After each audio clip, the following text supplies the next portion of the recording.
Hello, good afternoon. Nandito po kami sa Friends Supermarket. So, souvenir nila sa Sindangan Friends Supermarket.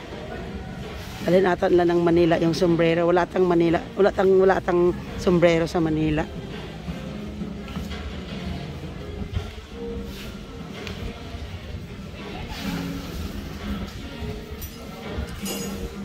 Ayan si Tita Nene. Tita Nene, walang sombrero sa Manila?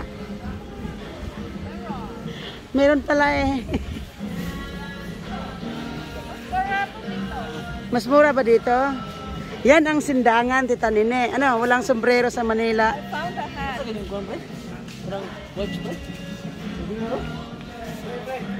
Okay, bro. Kasi ng gloves, bro.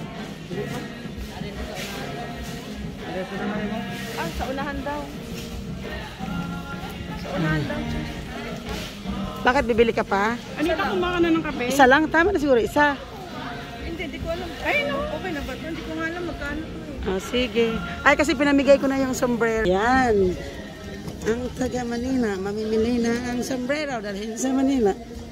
Hindi Yan. kasi di ba pag muulan, oh, hindi may sombrero ko. Para hindi ako matakot, baka dumami ako. Sabi ni Malunggay, marami naman daw sombrero sa Manila. Pero kailangan pa rin niyang bumili. Strong remembrance. Na-remembrance ko rito. Saan daw ang wet tissue? Ako, unahan daw. Baka dun sa mga counter. Baka. Sa mga counter. Paturo ka kaya.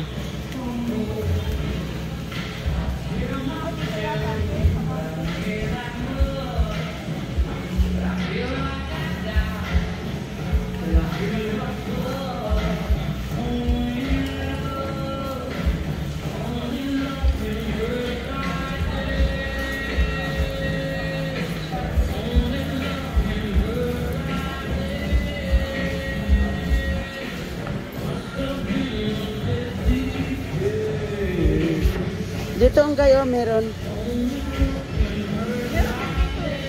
Iba dito pink. Hindi, ito.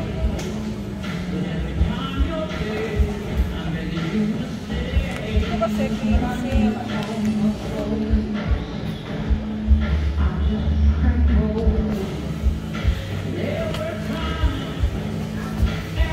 Mura na siguro. Yan na lang. Hindi ko alam kasi ito magkano to. Pero alam ko meron silang pansing dito.